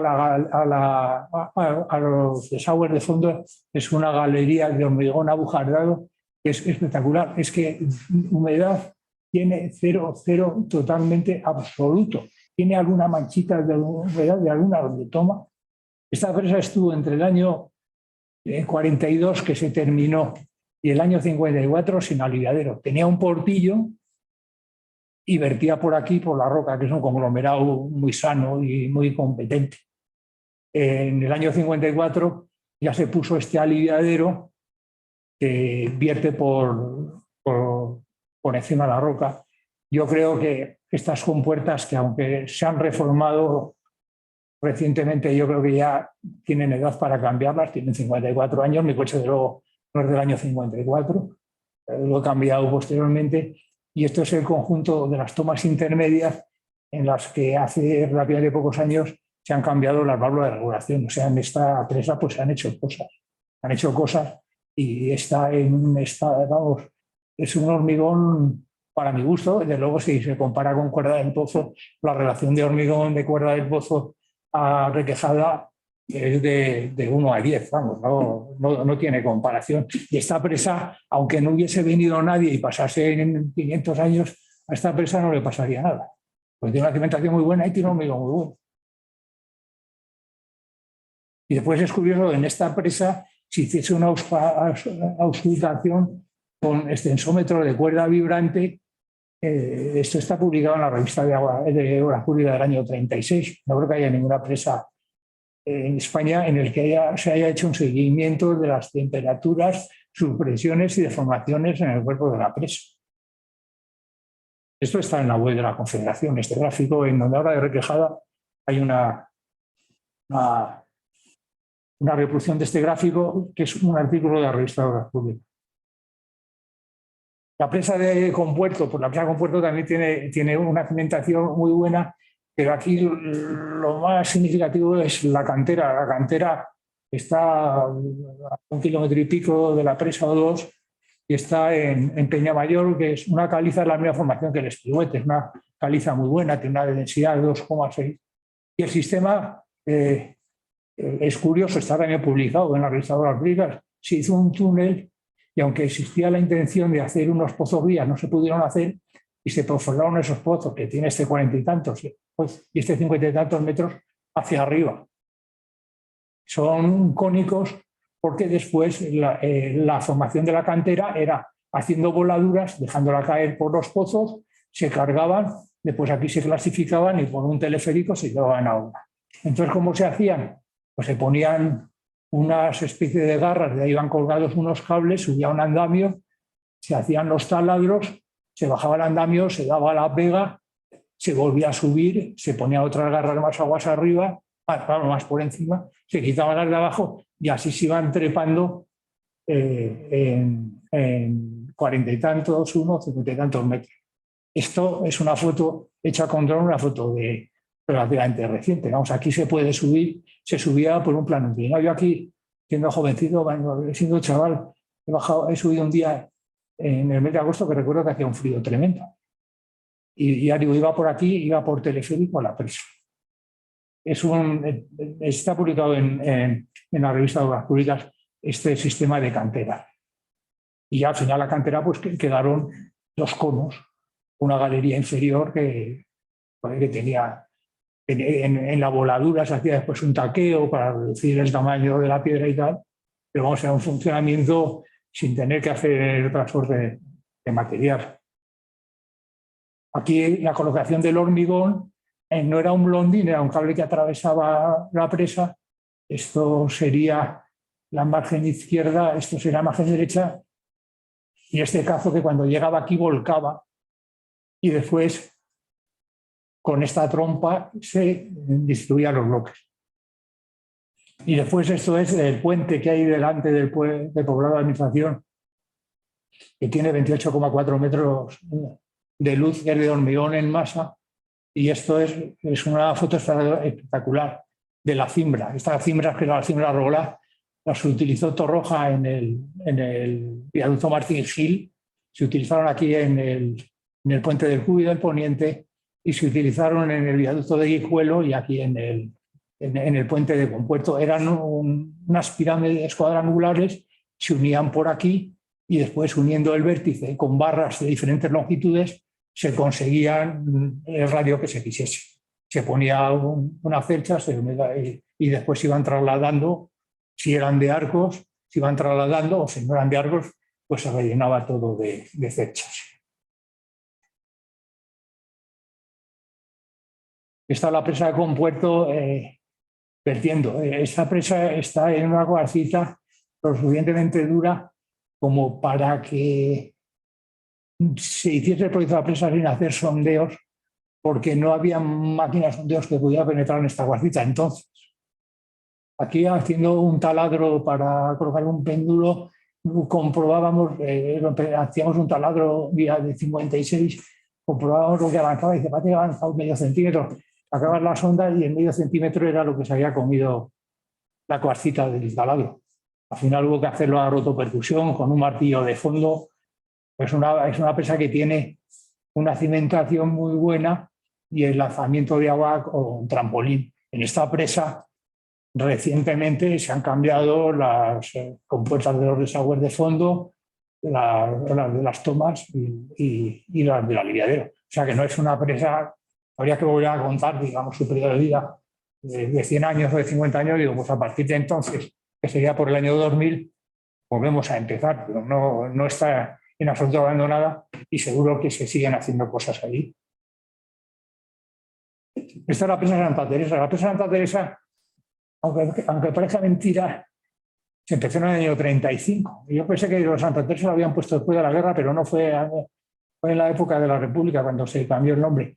Esta presa se estaba construyendo con una discrepancia absoluta entre la Confederación y el Ministerio sobre qué taludes darla, qué densidad considerar y qué coeficientes de seguridad tenía y sobre todo qué altura dar a la presa. Sobre lo que estaba entonces proyectado, el Ministerio quería que se reduciese de orden de 15 metros y llegaron en marzo de 880 y tantos metros cúbicos. Hay un informe del director de la Confederación del año 51 totalmente negativo a esa propuesta, diciendo que los que lo proponían quizás tuviesen datos que él no tenía, pero que con los datos que él tenía consideraba que no se podía hacer. Y al final se puso orden, se decidió recrecerla a 3 metros, con lo cual el volumen de embalse pasaba de los 400 a los 500 hectómetros cúbicos y se decidió cambiar el aliviadero que se había estado excavando en la margen izquierda, dependiente de la presa, por donde el servicio, el informe geológico de la presa, que era de don Clemente Saiz, desaconsejaba hacer nada porque era una zona de transición entre cuarcitas y pizarras y decía que ahí no se debería hacer nada porque cualquier cosa que se hiciese fuese muy inestable. Pues ahí se estaba excavando un aliviadero lateral que después ha habido que cerrar con el collado, que formalmente es una gran presa. Y se pasó a verter con el aliviadero por encima de la presa con un caudal alto, del orden de 2.000 metros cúbicos segundo. Hasta entonces, la verdad es que no se atrevían a hacer vertidos de caudales altos por encima de las presas, porque en Rico Bayo tiene el vertido lateral. Bueno, por ese motivo y por poder poner la central al pie de la presa. Esta es la presa en el año 51 y esto es un vertido que yo no consigo, no sé si estará girado, pero esto está sacado de una publicación, no consigo relacionarlo con esta grúa Derrick, parece que tendría que estar girado, pero es vertido el 12 de marzo del 51 por encima de la obra en construcción. Yo lo he estado buscando en la hemeroteca del norte de Castilla, no he encontrado referencias de esta riada y en periódicos de Salamanca tampoco lo he encontrado, pero tuvo que producir bastantes años en Salamanca. Desde luego esta foto es espectacular. Es espectacular para que la sufra otro, claro, porque el ingeniero encargado me imagino que no estaría muy contento, que va a ser hecha para mi padre. O sea que esta es la foto práctica, una foto de la presa prácticamente acabada. Al final de la presa, al terminar la presa no había acero, era muy difícil conseguir el acero. Estas dos ranuras son para el alojamiento de las tuberías forzadas de la central y se demoró durante mucho tiempo la colocación de las tuberías forzadas y las compuertas del aliviadero. Estos bloques ya, Mario, sé que han dado problemillas, digo problemillas, no problemas. Pero claro, esto hay que saber que son unas ranuras hormigonadas y claro, todo el asunto de hormigonar con poca anchura y con tanta altura, por la cuestión de la retracción, pues puede hacer que se produzcan fisuras anormales. Pero claro, son fisuras que no llegarán al paramento de aguas arriba. Esta es la riada de diciembre del 63. Es una riada espectacular. Yo sé que, hablando con este es Paco García Zaragoza, que después fue jefe de carretera de Salamanca, se jubiló como tal hace un par de años, hablando con su hijo Rodrigo, que también es ingeniero de caminos, decía que en el colegio, en los escolapios, le decían a tu papá le van a meter en la cárcel cuando la riada. Y que el gobernador civil estaba tremendamente cabreado con él, porque cuando le llamaba a la oficina no estaba aquí con otras personas que no sé quiénes son. Este es el viaducto de Guijuelo, es una obra singular porque claro, son 12 arcos de 10 metros de radio hechos con el sistema de cimbras. Y después con estos viaductos tenían cada cierto número de vanos, tenían una pila que llamaban pila estribo, quizás para mejorar el funcionamiento frente a esfuerzos técnicos. No sé exactamente, no me he puesto a analizarlo. Pero vamos, es un viaducto importante, hecho también con las mismas cimbras que se utilizaron en Compuerto. Este viaducto, visto actualmente, conserva hasta las barandillas que se pusieron entonces. Es el puente antiguo sobre el Tormes. Esto es una visita del conde de Vallellano a Palencia, una visita triunfal, diciendo que se van a licitar inmediatamente los pantanos de Aguilar de Campo y Retuerta. Y esta es una visita que hizo, desde ser antes porque no llevaba el uniforme, a la presa de Compuerto. Este es mi padre, que yo creo que sí que lleva uniforme. La diferencia, pues la presa de Aguilar se puso en explotación en el 74, la alternativa a Retuerta, que es construido en el 2021. La diferencia en el 1974 y 2021, porque el conde Vallellano, que era palentino, tenía mucho interés en la presa de Retuerta, porque Retuerta regaba mucha superficie en la provincia de Palencia. El canal de la margen derecha daba la curva, iba siguiendo el Arlanzón iba siguiendo el Arlanzón y regaba bastante en la provincia de Palencia y en la de Valladolid. Llegaba a regar en Dueñas y en Valoria Garabuena. Lo vamos a hacer esto para una y para la otra no hacer dos. Esta es la presa de Aguilar. La presa de Aguilar se estudió bastante, tiene una cimentación en calizas y margas bastante mala. Hay muchas cuevas, esta es una de las cuevas que aparecieron, estaban rellenas de limo. Esta es la vista de la excavación del estribo izquierdo, que era un terreno bastante discontinuo, con intercalación de calizas y margas, y ya digo que aparecían cuevas. De hecho, en esta zona se iba a profundizar por debajo del nivel del río. Esta es una foto que, buscando por ahí, la Confederación no la tiene porque la he encontrado en la fototeca del Ministerio de Cultura. Y es el Valle de Aguilar, con la excavación de la margen izquierda, el poblado de los trabajadores, el monasterio de Santa María la Real, Aguilar y su castillo. Una foto muy buena. Esta es otra foto del inicio de la excavación del estribo derecho. Esta es la maquinaria que se usó, pero era una excavadora Quinos. Esta tenía esta mandíbula que para cerrarla le daban un movimiento brusco hacia arriba y cogía un gatillo y lo sujetaba. Y para descargarla tiraban de un cable que soltaba el gatillo y descargaba en el camino. Esa es la maquinaria que se utilizó para la excavación de la presa de Aguilar. Bueno, esto es el valle de la presa de Aguilar con la presa en construcción. Tuvo dos blondines porque tenía dos alineaciones. O sea, un blondín venía hasta aquí, descargaba y después venía al otro. Esta es una foto de paisaje español que está muy bien porque se ve la presa de Aguilar con esta curva. La presa se empezó por aquí y la curva se decidió durante la construcción como resultado de un estudio geológico de más detalle de toda esta zona. Entonces se dio esta curva.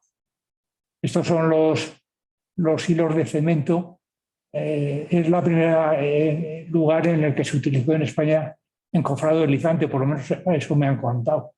Y estas son las cerradas laterales por donde en el primitivo proyecto de la presa de Aguilar iba el aliviadero. El aliviadero iba por aquí y a un arroyo de tercer orden y tras un recorrido de 6 kilómetros llegaría el agua al Pisuerga. Se pasó el aliviadero de estar aquí a estar aquí, con una capacidad de 750 metros cúbicos segundo. Aquí lo mismo, en esta presa se han cambiado las válvulas de regulación de las tomas intermedias. Estas son las antiguas.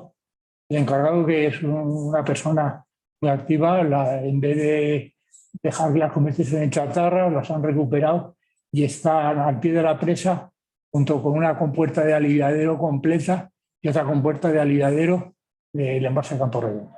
Estas eran unas válvulas Daniel Johnson y se pusieron a Howard Bunge. Y aparte de eso, pues esto es una obra que parece que no tiene nada, pero esto obligó a hacer una perforación, es una toma intermedia, obligó a hacer una perforación que dentro de la presa se bifurca y desde esta casetilla se puede controlar desde dónde tomar el agua en función de la calidad. Si haces con una sonda se puede ver la calidad del agua según la profundidad y después tomo de la alta o de la baja, porque este embalse tiene problemas de que en la zona baja el agua sale grisácea, pero es por unas microalgas que se generan allí. Es una foto, la verdad es que es un sitio muy visitado, aunque está prohibido circular por ahí. Como prueba de que las presas no están abandonadas, es que yo las dos últimas veces que he estado en Aguilar he entrado hasta aquí con el coche, está prohibido, y al cuarto de hora ha aparecido alguien a llamarme la atención, que después no me la llama porque me conoce. Pero bueno, que parece que está ahí la presa tirada en el campo y que nadie se ocupa de ella. Alguien se está ocupando de ella en ese momento. Esta es la presa de Riaño. La presa de Riaño, a mí me contaba Rafael López falleció, me parece que fue un viernes. El lunes estuve a verle en el hospital, estuve hablando de Riaño. Dice, es que yo en Riaño estuve con Alejandro del Campo. Alejandro del Campo es uno de los sabios más sabios de las presas de España. Era natural de Pesquera del Duero, trabajó en la Confederación, en Saltos del Sil y en Iberduero. Me dijo Rafael, estuve con Alejandro del Campo y me dijo que aquí era totalmente imposible encajar una presa Goeda, pues ahí está encajada, porque es una cerrada muy asimétrica. A una cerrada asimétrica la puedes convertir en simétrica haciendo excavaciones en la roca o haciendo tarugos de hormigón y al final tienes una bóveda asimétrica. Pero esta es muy asimétrica y además aquí, en vez de utilizar arcos de 3 centros, son espirales logarítmicas. Rafael tenía unas plantillas de espirales logarítmicas, con lo cual se consigue, al ir aumentando el radio a medida que te acercas a los estribos, pues consigues mejorar la incidencia de las laderas. Esta presa se empezó en el año 65, tardó en hacerse bastante porque las variantes de carreteras se asignaron a la demarcación de carreteras, entonces dependía de Oviedo, hubo una rescisión, no hubo mucho interés en sacarlas adelante, si no había variantes no se podía acabar la presa y se fue así con un trabajo lento. Y si esta presa está, digamos, en explotación es porque un ministro que fue Javier Sáenz de Cosculluela dijo para adelante, convencido por el presidente de la Confederación, que fue Emilio Villar, era un ingeniero de montes de la Confederación, y después Enrique Jiménez, que llevó, digamos, el control de la situación, y Ramón, que llevó la dirección de obra del cierre. Fue traumática porque fue en diciembre del 87, con temperaturas de 20 grados bajo cero, hubo una riada, se estaba desforestando el vaso, el agua arrastró los troncos al agua, se empezó a producir un tapón, hubo el temor de que se cerrase el túnel, se pusiese en carga y bruscamente se destapase y produjese una avenida. Se estuvo pensando en volarlo. A Ramones, de que se sabe bien la historia, se llegó a llevar una pontona, una retro del parque de maquinaria que estuvo allí durante meses o durante años para poder ir sacando troncos. O sea, digamos que fue una cerrada traumática, pero bueno, que al final se cerró y está en explotación. Y como curiosidad, en el año 2009 hubo una petición formal al Ministerio de que se demoliese Riaño, diciendo que no se había hecho ninguna obra posterior a la presa, que no tenía ninguna utilidad, que se demoliese el Riaño, que se reconstruyesen los pueblos, que se reconstruyese el paisaje y que se volviese al estado natural. Ahí hubo que hacer un informe diciendo que eso de que no se había hecho nada no era cierto, porque entonces, contando la presa de Riaño sin actualizar precios, se habían invertido 300 y pico millones de euros entre la presa y la zona regable. Estaban en ejecución, estaban terminados por 64 millones de euros, pero todavía no estaban en explotación, estaban en ejecución 56 millones de euros y en proyecto 101. O sea que entonces ya había obras entre proyecto y en explotación por 500 y pico millones de euros. Pero bueno, son de esas cosas que se dicen. El viaducto de Riaño, que fue otra obra que condicionaba totalmente la posibilidad de embalsar, es un viaducto prefabricado que hizo Dragados, prefabricado en Sagunto. Hubo que llevar las pilas y las vigas desde Sagunto. Claro, la carretera no es una autovía, y el nuevo pueblo de Riaño. Esto ya es la primera piedra de Castrovido, que fue en febrero del 2004, con mucha oposición sobre todo de los del pueblo de La Cola, de Palacios de la Sierra. Yo recuerdo ir a reuniones de cuando queréis al Gabo. Igual me estoy alargando mucho. No. Hubo mucha oposición de los pueblos del pueblo de Palacios de la Sierra. Llegamos a una reunión, Ramón, Enrique y yo, al Ayuntamiento de Palacios, y en primera fila de la sala de plenos estaban los niños de la escuela con carteles de no al pantano, y decían que estaba mal calculado y que el embalse iba a inundar el pueblo, y si no lo inundaba iba a cambiar el clima. Esta es la excavación de la margen izquierda de la presa cuando se decidió rebajar la altura de la presa para que no se inundase un molino propiedad de la familia de Eduardo Chillida. Vamos, yo eso no lo estoy inventando, porque en el escrito en el que se justificaba que se rebajaba la altura de la presa, que salió a la Confederación, se decía que con ello se salvaba el molino de la familia de Chillida. El terreno era lo peor para dejarlo abierto y empezar a pensar que se hacía. Es una intercalación de más limolitas que areniscas. La limolita es una roca muy homogénea y muy impermeable y resistente, pero que se meteoriza mucho y tiene aspecto así, como si fuese, que queda como si fuese arcilla.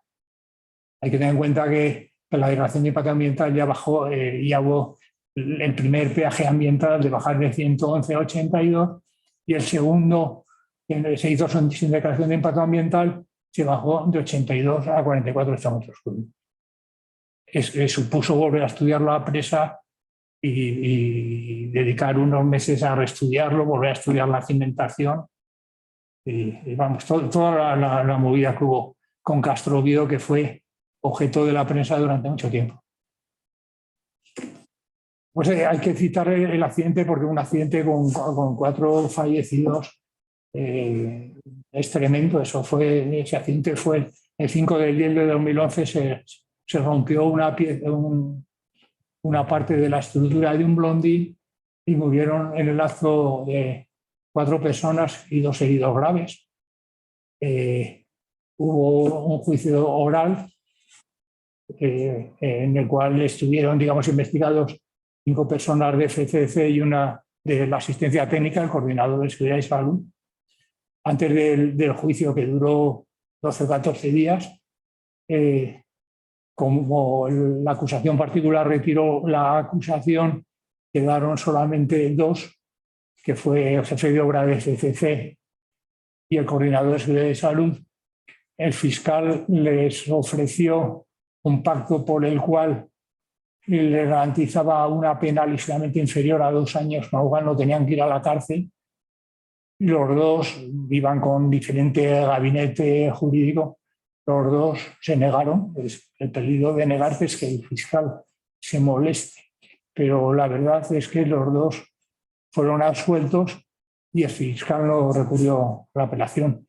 No fue investigado ninguno de la Confederación, aunque a mí, que era el director de la obra, me tocó ir a declarar una vez a la Policía Científica y me tocó declarar un día en el juicio, por casualidad, el único día en el que estuvo la prensa, de todos los días que duró el juicio. Y bueno, estaba la prensa y de público no había nadie más. Estaba los del tribunal, con las togas y todo eso, y había 3 o 4 personas más. Estuvo preguntando el fiscal cosas durante 3/4 de hora. Yo no llevaba ningún papel preparado ni escrito. Le contesté y después me encontré con la solución. Y esto es lo que se rompió. Los 2 blondines tienen esta polea que va en una estructura metálica. Este cable sale de la sala de máquinas y sube a la torre, que tiene 60 metros. Pues había esta pieza y otra, un blondín verde y otro blanco. En el blanco se rompió esta pieza, salió volando la rueda y, claro, un cable que estaba ocupando los 2 catetos de un triángulo rectángulo pasó a ocupar la hipotenusa. Y se produjo una caída libre por del orden de 30 metros, un peso, el cazo cargado de 30 toneladas. Y cogió a unas personas que estaban a 2 bloques replanteando los encorforados para el hormigonado. No cayó en el bloque donde estaba hormigonando, en donde había bastante más personas. Y aquí se ve que la rueda salió volando, el cable rompió el cable del otro blondín porque se cruzaban en el aire y rasgó la sala de máquinas. Rasgó la sala de máquinas y además cortó la cometida de energía eléctrica de los blondines. Yo estaba de vacaciones en Llanes, me llamó el jefe de obra y dice: oye, Nacho, ¿ha habido algún muerto en Gastrovío? Según veníamos mi mujer y yo, al cabo de un rato, oye, que son 2, oye, que son 3, oye, que son 4. Yo llegué como a las 7, ya estaba el subdelegado del gobierno, el delegado del gobierno, el presidente, el director. Como a las 11 de la noche hicieron el levantamiento de los cadáveres. No sé por qué se tardó tanto tiempo y hubo 2 heridos graves. Uno tiene incapacidad permanente y otro volvió a trabajar en la obra. Esta es la situación típica de la presa Castrovío. El haberla tenido tanto tiempo al aire libre en la excavación, pues ha obligado a profundizarla considerablemente. Se han hecho un drenaje bastante potente, con 3 galerías que son visitables, se puede entrar con un vehículo. El cuenco del aliviadero. Aquí da una idea el fondo de la excavación respecto al canal de desvío, que esto está a la altura del río. Esto es el fondo de la excavación. Y esto da una idea de la complicación de las galerías, porque al hacerlas visitables tienen chaflanes a 45 grados para poder girar con un vehículo. Claro, complica extraordinariamente, pero poder entrar con una furgonetilla hasta los desagües de fondo, pues, por ejemplo, en Correa del Pozo, las galerías tienen 1 metro de anchura por 1,90 de altura. Entonces, Castrovío ha tenido muchas visitas, alguna vez hasta 2 escuelas en el mismo día, pero esta es la comunidad de benedictinos de Santo Domingo de Silos, completo. Bueno, mujeres de la asistencia técnica, la mujer del alcalde de Santo Domingo de Silos, y la otra ya no me acuerdo quién es, pero el resto pues son los frailes de Santo Domingo de Silos, de José Rodríguez, que es de la asistencia técnica, el jefe de obra, este soy yo, y este es el abad de Silos. El abad de Silos, que yo cuando fui, digo, van los de Silos, y la mujer, pues a ver cómo al vestido, de tal igual. Y cuando fui a recogerles en autobús, el abad iba con un chándal de esos antiguos que tienen 2 rayas blancas en el pantalón y con una camiseta que ponía no sé qué. Les invitamos a comer, comimos allí juntos, citaron la obra. Yo me acuerdo que igual me estoy enredando mucho, el que llevaba el mantenimiento del monasterio de Santo Domingo de Silo, decía, oye, ¿cómo pagas el hormigón? ¿Por dosificación o por resistencia característica? ¿Y tú de qué sabes de eso? Y dice, porque yo compro hormigón para las reparaciones del monasterio. Esta es una visita de parte de mi promoción a la presa de Castrovedo en el año 2020. Yo parte de mi promoción es de 15, pero bueno, aquí está Alberto, que es el ingeniero técnico que lleva la obra, y los demás como mi promoción. Hemos celebrado hace una semana los 50 años de terminar la carrera, pero esta la he puesto porque se ven las 2 torres de toma en las que la toma de la central se puede seleccionar de dónde se toma el agua en 4 alturas diferentes en función de la calidad de agua. Y para las tomas intermedias pasa lo mismo. O sea, tú haces un muestreo de la calidad de agua y dices, pues la mejor calidad es esta, pues la vamos a soltar de esta. Esto tiene su peligro ahora que veo ahí a Julio Pajares, y es que si tú sacas del embalse, el Julio Pajares ha sido comisario de agua, lo hemos hablado muchas veces, el agua de la mejor calidad posible, la que se queda en el embalse es la de peor calidad. Y entonces, ¿qué haces? ¿Sacar la de peor calidad para que mejore el embalse o la de mejor calidad? O sea, que me refiero que lo que mejora el río empeora el embalse. O sea, cuál es lo mejor. Y este es el aliviadero. Aquí hay un aliviadero oculto. Y digo oculto porque tiene delante esta pantalla de hormigón para evitar que los cuerpos flotantes puedan entrar al aliviadero. O sea que aquí hay un aliviadero bajo y otros aliviaderos bajos. Y otros aliviaderos altos, de labio fijo. Y este es el que fija la capacidad a 44 kilómetros. 5 minutos. Ya voy a hablar de 2 canales. Y si no, no hablo. No, solamente hablo.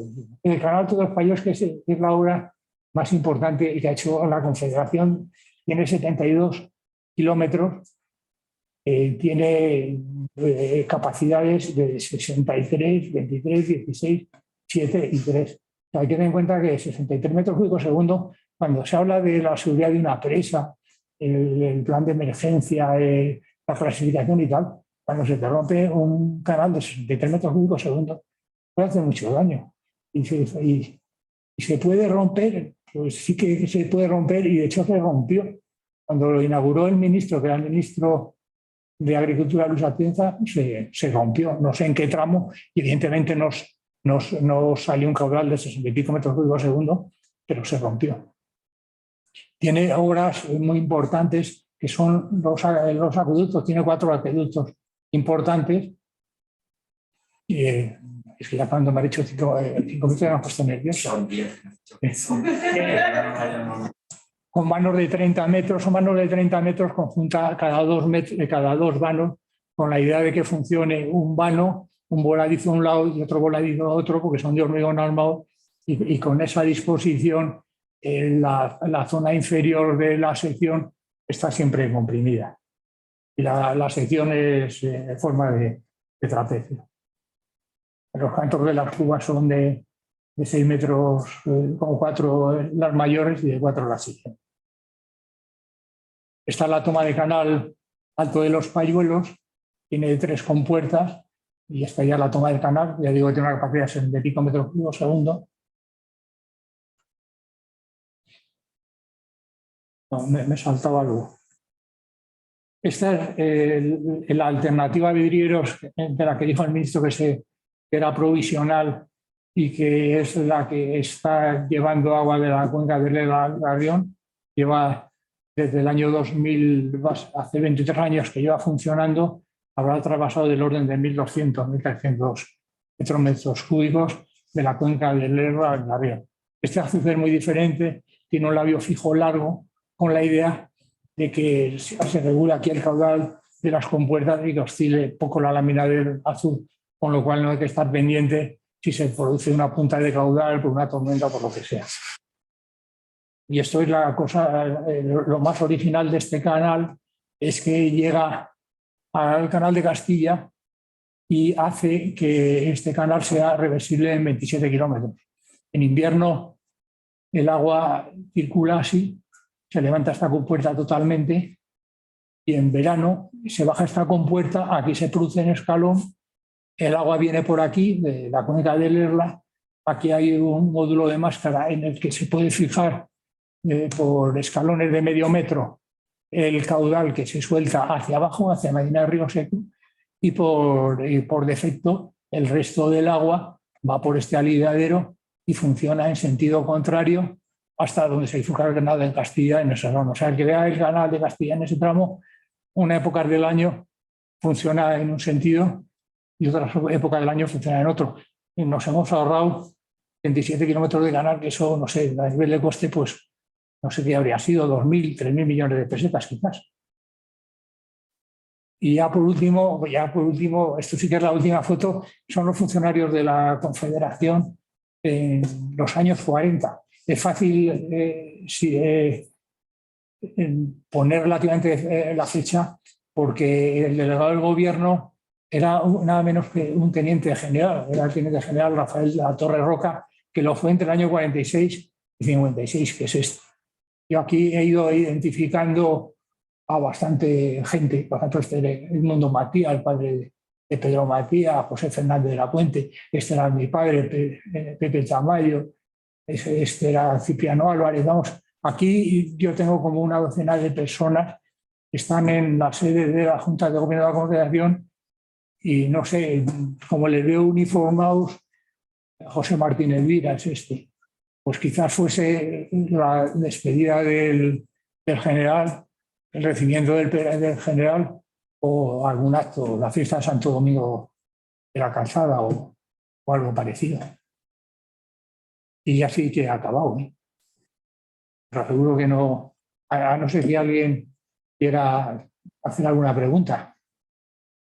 Yo lo que he intentado transmitir es que las presas ahí están, que de las presas se han ocupado unas personas, nos hemos ocupado otras y se están ocupando otras que no son inseguras, que no están en mitad del campo abandonadas y que son unas infraestructuras seguras. Yo recientemente he estado viendo la presa del Salime, que es una Obrón, era concesionario de hidroeléctrico, y la verdad es que toda la presa y la central está con un pincel. Y hace 10 días hemos estado viendo lo de la promoción, el Salto de Aguayo, que está cerca de la carretera de Santander pasando Reynosa, y está todo impecable. O sea, esa idea de que las casas están abandonadas es que vas por allí y no ves a nadie, pero aunque no veas a nadie, lo mismo te están viendo. Porque, por ejemplo, en la de Requejada hay unas cámaras en la zona de las compuertas que además ha instalado el encargado por su cuenta. O sea, que me refiero que no ha sido con un vamos, por su cuenta, en el sentido de que ha conseguido fondos para comprar las cámaras, pero las ha instalado él. O sea, que digamos que están vigiladas, están supervisadas, hay instrumentación, se reciben los datos de instrumentación. A mí, personas ajenas a nuestro mundo, no se creen que hay datos diarios de las presas desde que existe. O sea, que dice, el 1 de enero del 61, ¿qué volumen tenía la presa de Requejada? Pues se tiene el volumen, el caudal que entraba, el que salía, la temperatura más o menos. O sea, que hay muchos datos de las presas tomados a diario, que no están ahí. Y el caudal se fija no diciendo suelta más, suelta menos, sino diciendo suelta tanto y suelta a tal hora. O sea, que están totalmente vigiladas, que están totalmente controladas y que requeriría más medios. Pues algo que requeriría más medios, eso es evidente. Yo he llegado a llevar 8 presas más 2 collados 10 y 60.000 hectáreas de zona regable. Yo lo que decía es que el problema es que las zonas regables tienen regantes que se quejan y van a verde. Las presas no se quejan. Entonces, lo que hagas tiene que ser iniciativa tuya, pero quitándolo a resolver el problema del tío al que se le inunda la finca por una filtración o que quiere pasar con un rebaño de ovejas por la margen del canal. Y yo no sé si alguien quiere preguntar algo o se deja educado.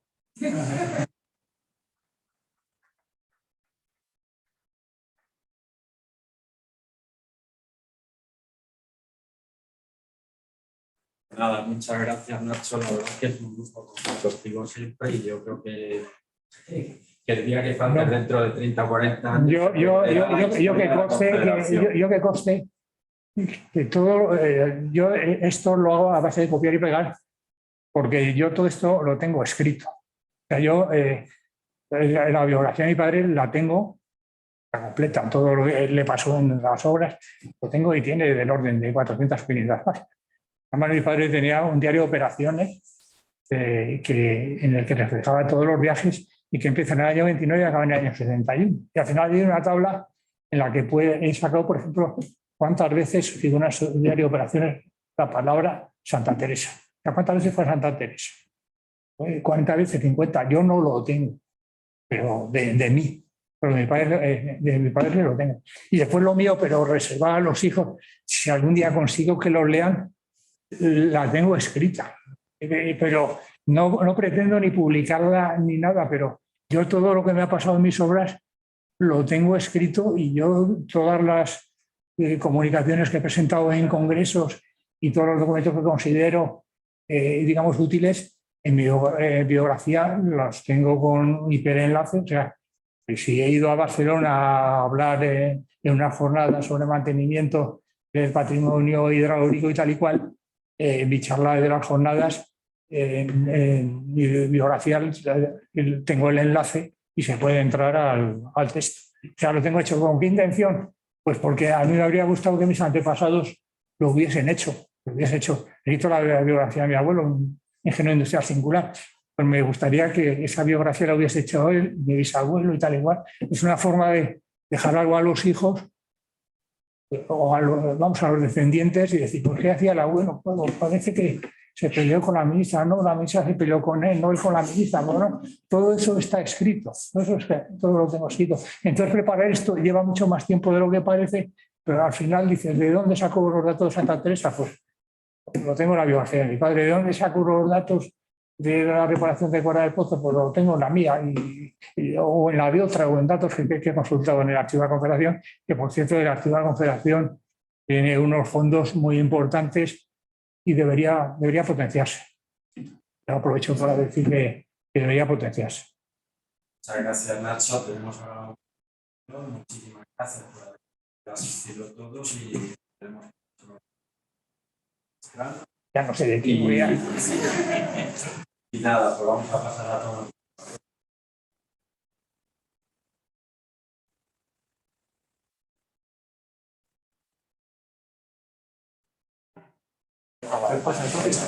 Has estado esta mañana aquí.